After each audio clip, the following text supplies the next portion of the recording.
Mirá, si habrá tenido impronta y si habrá quedado dibujada, yo te diría absurda y tristemente ridícula, esa consigna.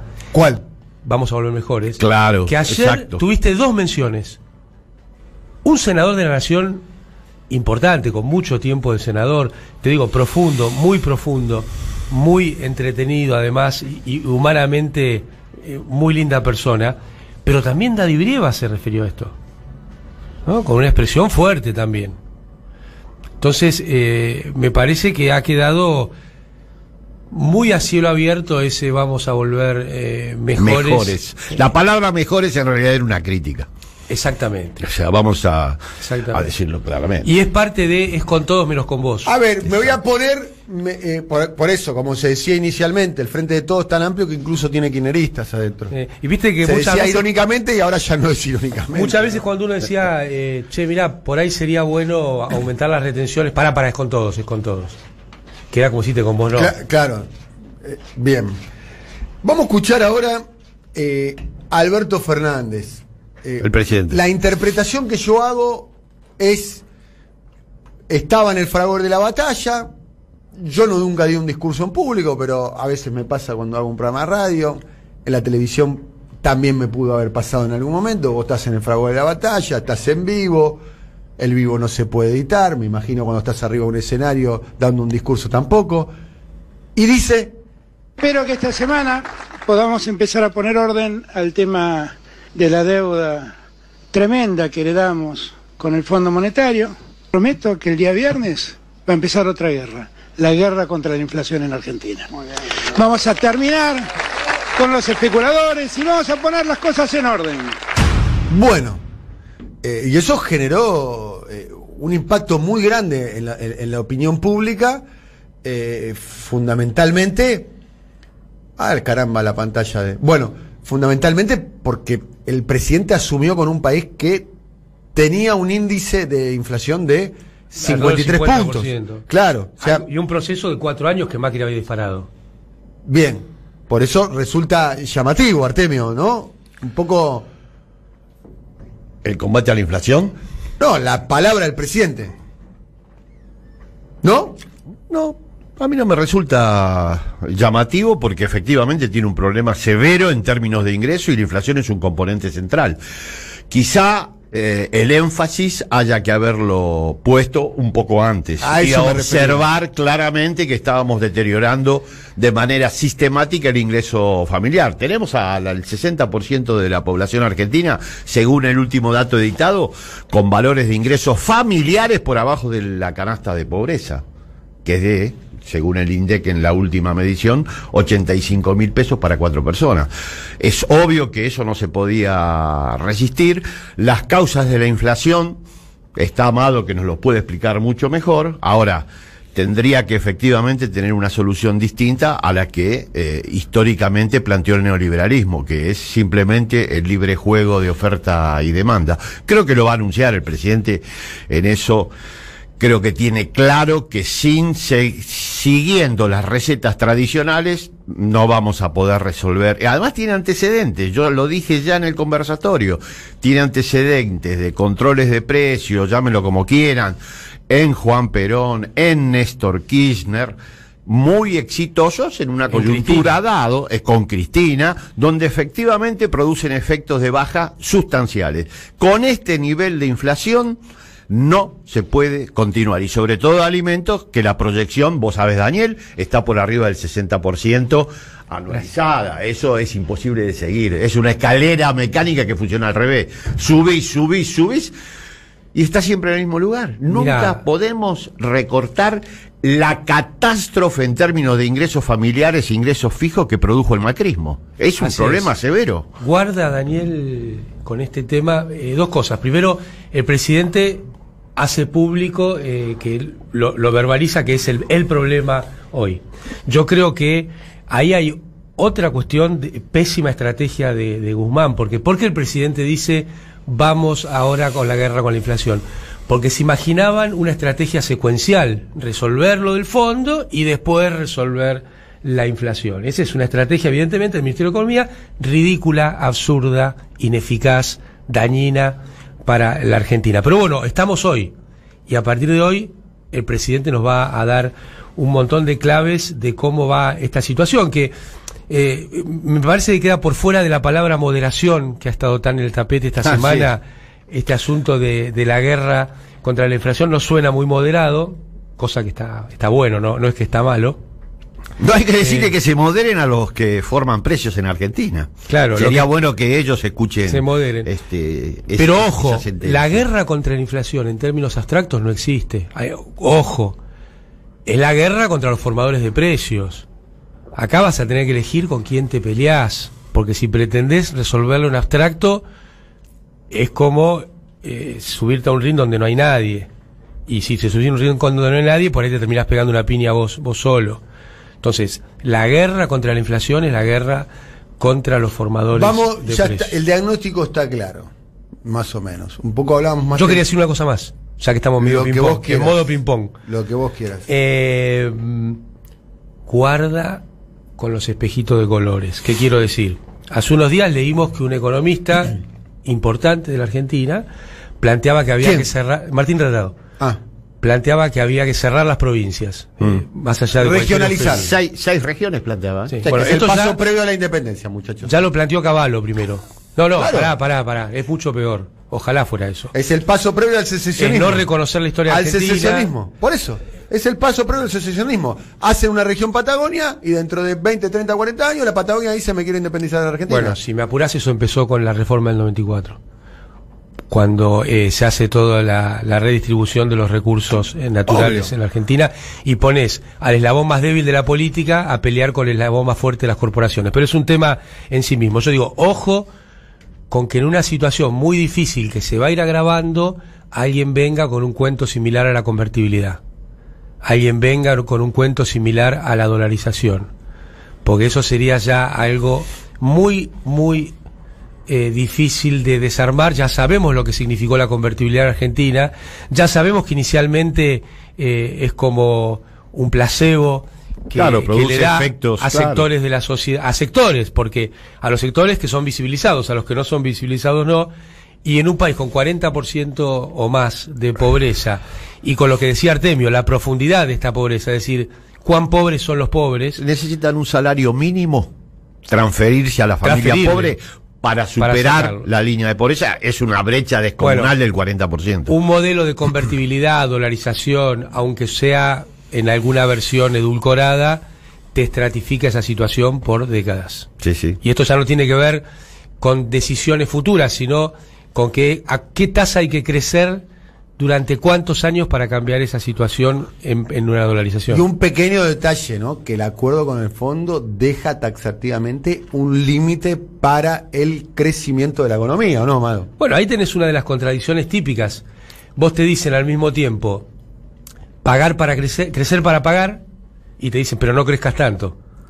Suena al menos como una contradicción lógica, ¿no? Yo igual me puso muy contento el comunicado respecto a este tema que sacó la Fuerza, porque venimos diciendo en este programa, crecer para combatir la pobreza, no crecer para pagar. Bien, estás haciendo referencia al grupo de senadores de la Cámpora que votaron en contra, que casualmente vamos a leer el documento. De la Cámpora hay sectores que no integran tampoco la agrupación. La información que me dio Eva Moreira, casualmente, es que sectores que lo firmaron, este documento lo firmaron los senadores de la Cámpora. Los muertos no pagan las deudas, crecer para pagar, es posible con este pacto, y utilizan la palabra pacto, que no es lo mismo acuerdo. O sea, tiene una acepción mucho más. La palabra pacto tiene una acepción, una connotación semántica más negativa. De componenda, digamos. No, el pacto tiene una interpretación semántica negativa, porque acuerdo significa las partes acordaron, estando de acuerdo, ¿no? Bueno, Todesca dijo que el plan económico era el plan del gobierno. Sí. Cecilia Todesca. Sí, lo dijo, es el plan que no era el plan del Fondo Monetario. Asterisco, me la definen a Cecilia Todesca como la más cristinista del entorno, una persona del entorno presidencial, a Cecilia Todesca, puede ser. ¿no? Con ese detalle. Bueno, sí, claramente, pero y si lo firmó el gobierno, me parece que no, bueno, pero uno podría decir, el agua moja, muchachos. Es una imposición. Uno podría decir. Esto según tu mirada, Amado. Uno podría decir, uno podría decir es una imposición. Bueno, desde el gobierno dicen no es una imposición. Para Alberto Fernández, para el gobierno y para todos los que andan alrededor, orbitando alrededor, el Fondo Monetario no está imponiendo absolutamente nada. Bueno, con esa narrativa. Ellos, todo el mundo también, reconoce que este pacto no debía, o sea, no es la voluntad política de ninguno de los sectores. Si no hubiera existido la deuda, exactamente, lo dijo el presidente muchas veces. Lo dijo muchas veces. Está bien. Y además, si yo tuviera rueditas sería, pero sería un carro está de bien, supermercado, está chico. Bien lo que decís, o sea, pero asumió, y yo tal vez una autobomba. Pero asumió con la deuda y sabía, cuando era candidato a presidente, sabía que tenía que asumir la deuda. Restringe los grados de libertad. Y no solo el eso. agua moja. Restringe los grados de libertad y además lastima mucho la figura presidencial. Hay que tener bastante precaución con respecto a la etapa que se transita. Mi percepción es que la firma del acuerdo, del pacto, de las restricciones que impone el Fondo Monetario, en términos políticos, apunta directamente a licuar la autoridad presidencial. Pero claro. No me cabe ninguna duda de que el Fondo Monetario está pensando en otro gobierno para llevar adelante. Che. Por él lo dijo el principal representante. No es lo que piensa Alberto. Vamos a escuchar a Alberto. Escuchen esto, presten mucha atención. Esto está en YouTube dando vuelta. Nosotros tenemos una producción que es muy trabajadora y encontró este testimonio. Mira, producción trabajadora, se mira entre ellos. Se ríe. Bueno, encontró este testimonio. Es la primera reunión de Alberto Fernández con Cristalina Georgieva. La primera vez que se ven cara a cara. Pero yo lo escuché en Siempre Soy. Ya sé, lo pasamos esta semana, chicos. El viernes nosotros pasamos los mejores audios de la semana, los pasamos con ustedes y hacemos el análisis con dos personas que la tienen atada, como ustedes dos. Sí, vos lo disimulás bastante, ¿eh? Yo soy... La tienen atada, ¿eh? No, ustedes dos son dos número uno. Dale. Bueno, acá vamos al audio. Vamos al audio, pero presta atención esto, Ortega. Sí. ¿Por qué presta atención esto? Cuando se dice si la negociación fue buena o no, ¿qué es lo que dice el propio Alberto Fernández? Fija los cánones de la negociación. Exactamente. Se reúne con Cristalina Georgieva, sale, habla con los periodistas y dice esto. Bueno, ahora el resto es un tema de negociación, todo finalmente te queda reducido a eso, pero creo que fue una reunión constructiva, donde insistí en mis planteos que tienen que ver con la reducción de las sobretasas, extender los plazos, entender que el mundo está viviendo un momento singular y que por lo tanto hay que atender a esa singularidad y que no podemos pensar en un acuerdo que le exija mayores esfuerzos al pueblo argentino. Bien, el propio presidente, sí. No es me enteré, que me contaron, que me dijeron y que dijo. El propio presidente sale a hablar con Cristalina Georgieva y dice la negociación está basada sobre dos ítems: la tasa, las sobretasas y la extensión de plazo. Terminó la conclusión de la negociación y ninguna de las dos cosas la logró. Pruebas al canto. Sí, pero desde acá lo venimos diciendo hace 2 años, lo que venía pasando con esa negociación, y yo siempre separé, y voy a seguir separando, porque creo que el equipo técnico es el que hace el camino del día a día. Y acá hoy leían una nota pero la declaración insistió con que él había señalado que el ajuste era insostenible en Argentina, claro, que no podía recaer sobre los sectores populares, medios. Exactamente, y recorrió muchos países de votos importantes en el Fondo Monetario. Sí, recordemos que en el Fondo Monetario los votos no son igualitarios. Argentina tiene un poco más de medio voto, Estados Unidos tiene 16,5% de los votos, planteando esta situación, y la llevó al G20, y la llevó a reuniones bilaterales.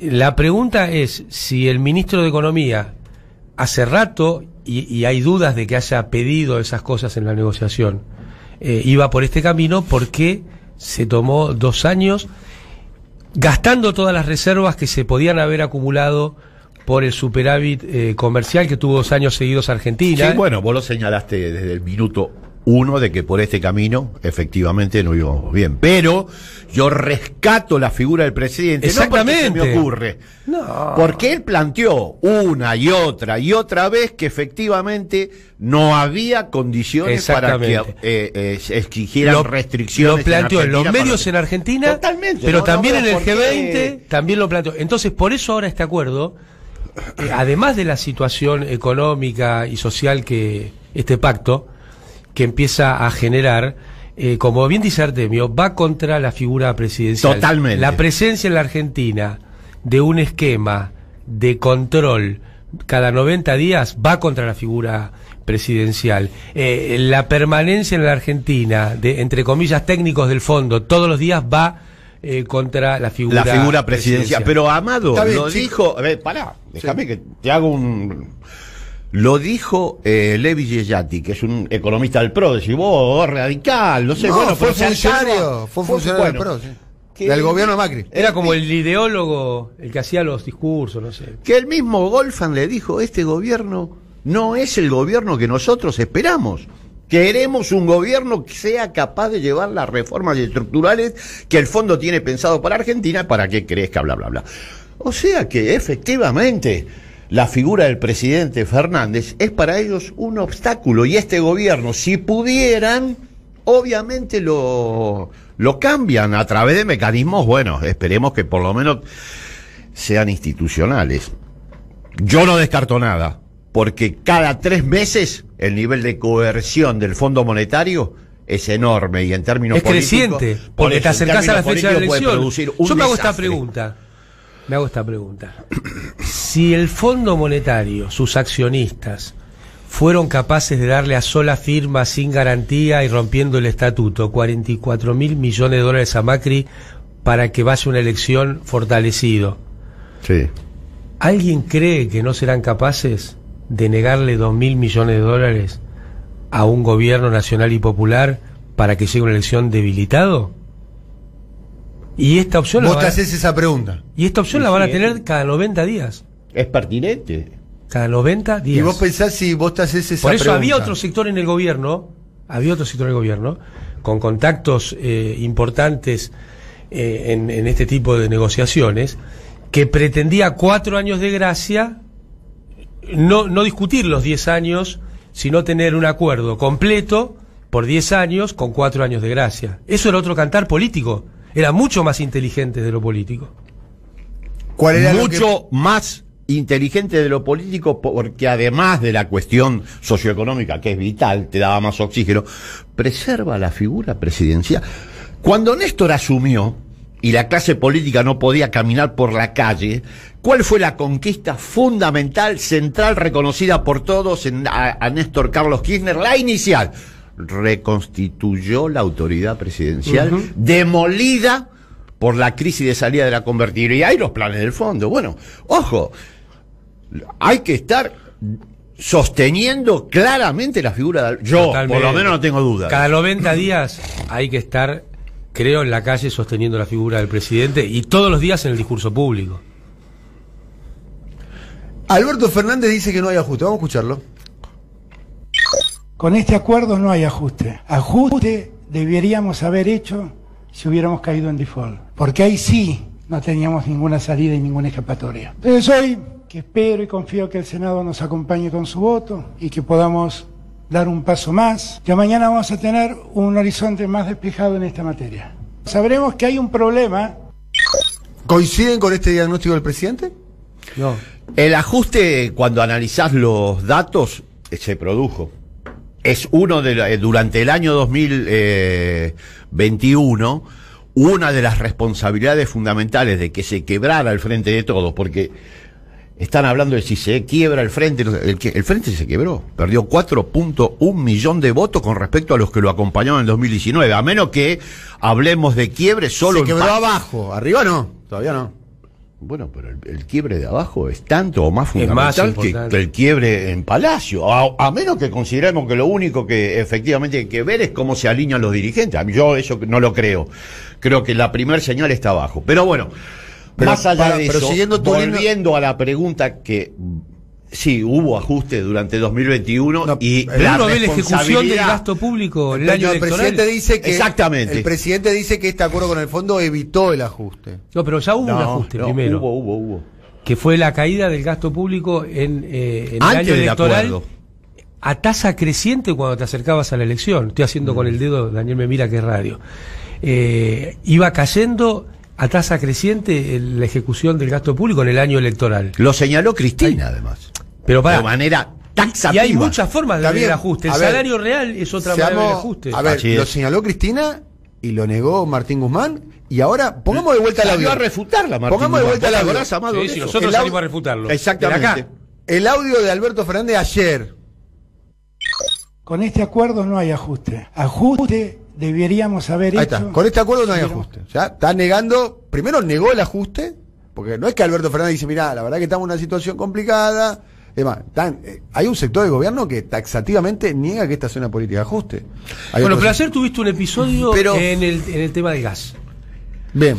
El responsable del área advierte a las autoridades políticas. No había fondos. Que no alcanzaron los fondos. En el mes de marzo. Bueno, afortunadamente se resolvió como se tenía que resolver.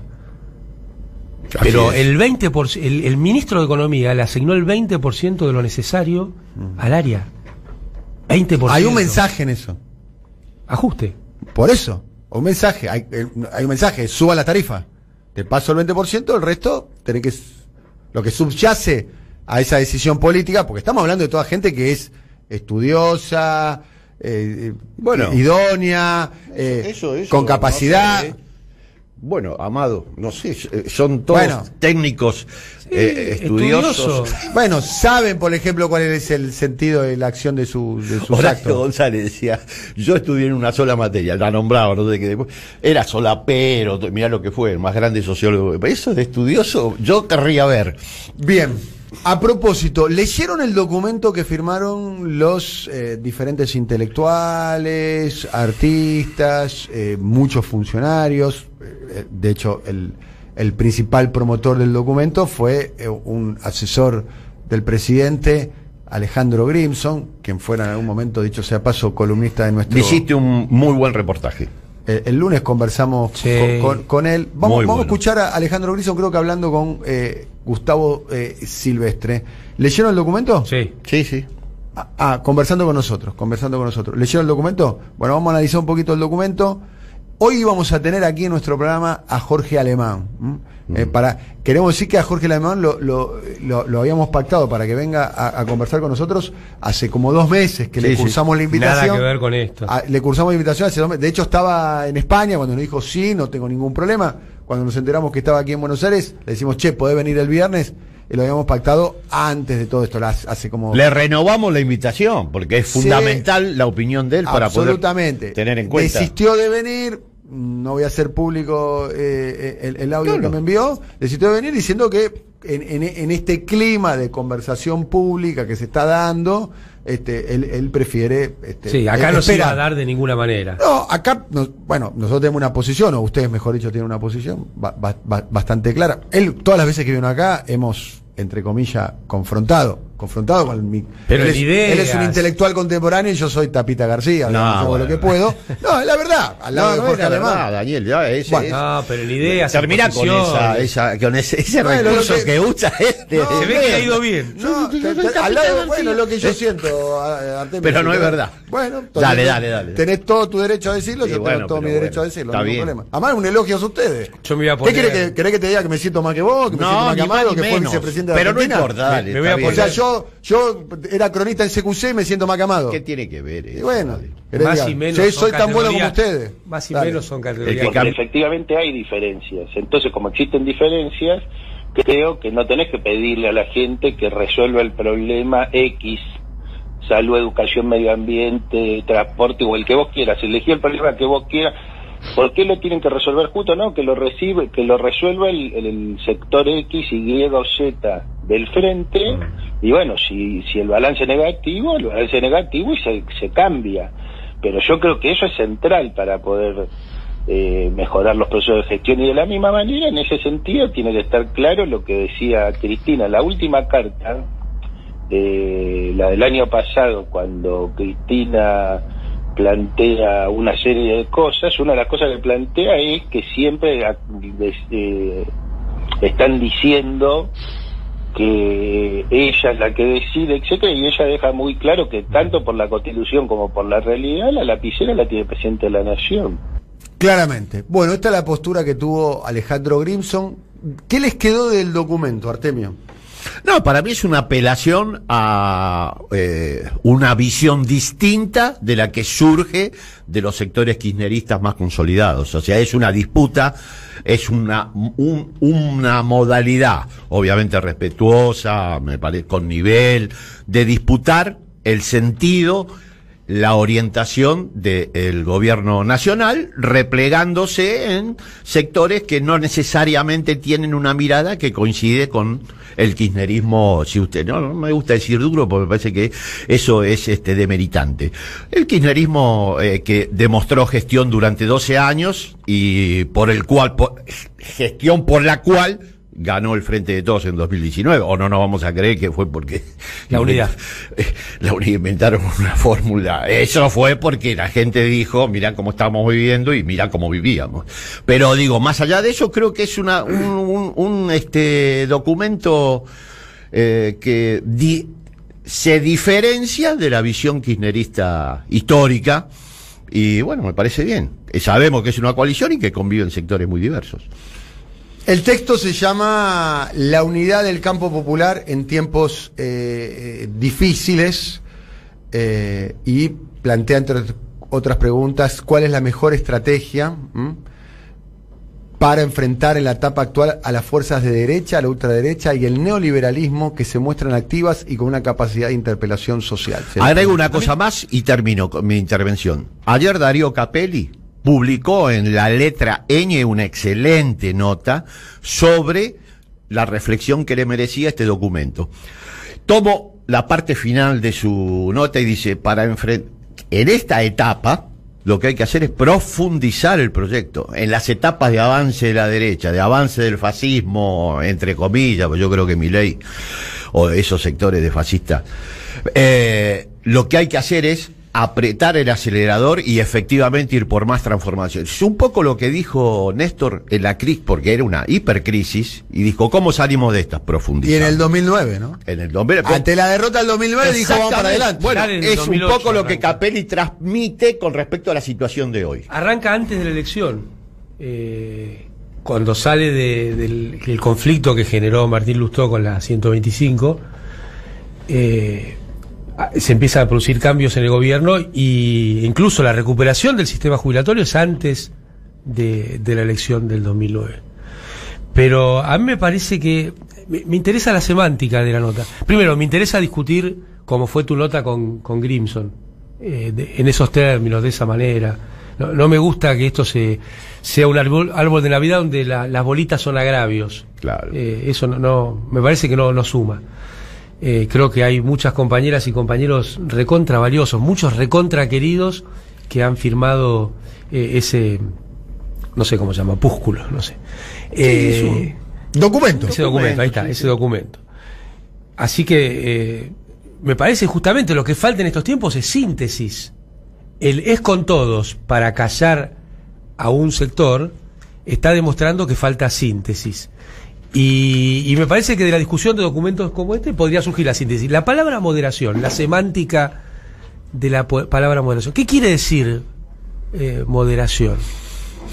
Moderación es, en el contexto de este documento, obviamente refleja una perspectiva, un diseño de política, sobre todo socioeconómica, distinta a la que surge de la mirada, por ejemplo, del documento que leía Daniel realizado por la Cámpora. Claro. O sea, pero por eso, moderación ahí hay una discusión, me parece que... es una forma elegante de decir, señores, no estamos de acuerdo. Ah, bueno, por eso. La moderación no es, che, lo que vos decís hay que bajarle un grado. La moderación es, a mí me gusta otra cosa. Exacto. Y no se atreven a plantearlo así. Porque este tema de las retenciones, por ejemplo, no es un tema de hoy. Es un tema desde el 2008 que viene en discusión. Entonces, el tema de los servicios públicos no es un tema de hoy. Es un tema... Entonces, yo me gustaría conversar con las compañeras y los compañeros si cuando dicen moderación en realidad no están pensando, a mí no me gusta eso, me gusta otra cosa. Sí, sí, claro. No eso moderado. Estoy de acuerdo totalmente. ¿Reconocen esta voz? Como me gusta hablar a mí, porque todos hablan del consenso, todos juntos. Sí, todos juntos, pero ¿para qué? Todos juntos para hacer un acuerdo a espaldas de la gente, para mantener la burocracia política a espaldas del pueblo argentino. No, todos juntos para transformar la Argentina, para renunciar a privilegios, para construir lo que nuestro país necesita. Todos juntos para decir que hay que renunciar a principios que son fundamentales para construir este país. Todos juntos para bajar banderas. No, todos juntos para sostener banderas, para sostener principios, para sostener las utopías que creyeron toda la vida y que sostuvieron nuestro inmortal conductor general Perón y la inmortal Evita, que era la llama viva del cambio permanente. Para eso todos juntos. Ustedes saben cómo me gusta hablar a mí. Ahí estábamos escuchando a Néstor Kirchner. Yo me quedo con un párrafo del documento. Año 2008. Nada sencilla la situación. Daniel, y esto en el Frente Peronista, esta discusión ya estaba en las cartas de Cook a Perón. Sí, sí. De qué era el frentismo y cuál era el sentido. Subyace en la conformación del Frente de Todos eso, ¿eh? Es una Por eso discusión. digo, no es de hoy. Estamos padeciendo ahora la discusión que no se dio antes. No es de hoy. Estamos hablando de las cartas de Cook a Perón, Claro. estamos hablando del discurso de Néstor Kirchner, estamos hablando de la historia del campo nacional y popular. Hay una frase, un párrafo. Hay momentos en la historia en los cuales la moderación puede ser transformadora y la radicalización impotente. Para mí es el corazón de lo que más. Y la pregunta es, la pregunta que surge, porque cuando hace la referencia a momentos de la historia, ¿en qué momento de la historia? Claro, la pregunta que le trasladé a Alejandro conversando con él. ¿En qué momento de la historia se verificó esto? Que la moderación ha sido en la historia reciente de la Argentina, ¿no? ¿En qué momento, por ejemplo, yo insisto, para mí esto es muy parecido al 87 Semana Santa, digamos, ahí se eligió la moderación. La moderación, ¿no? La casa está en orden, felices Pascua, la gente se volvió a su casa, la gente estaba dispuesto. Vos te acordás lo que fue esa movilización, ¿no? Vos te acordás también, era tremendo, una cosa, estaba desbordado, la Argentina desbordada. Las plazas se vaciaban después de ese... En Mar del Plata fue así. El principio del fin de Alfonsín. Muy convocante esa movilidad que fui yo a ver al ¿Se terminó el alfonsinismo? La plaza de Mar del Plata... Se terminó, no, Alfonsín se vació la plaza cuando se escuchó no eso. pudo convocar a más a nadie. Alfonsín, a partir de ahí, el líder de multitudes, porque Alfonsín era un tipo de multitudes. Con un gran movimiento juvenil que lo sostenía. Se terminó. Lo liquidó. Lo liquidó a partir de ahí. El famoso Felices Pascua, la casa tan orden, la gente se fue a la casa. Entonces, esa es la pregunta. A mí hay por eso, qué lástima no poder charlarlo con alguien. Claro. Primero, los resultados de las acciones políticas, ¿alguien pretende verlos en el mismo momento? Porque hablar de fecundo o infecundo, que es lo que expresa ese párrafo, yo creo que tiene que ver con la construcción del pueblo. Me parece que muchas veces una situación en la cual no se consigue lo que se pretende, pero se defiende un sueño, es más fecundo que una claudicación.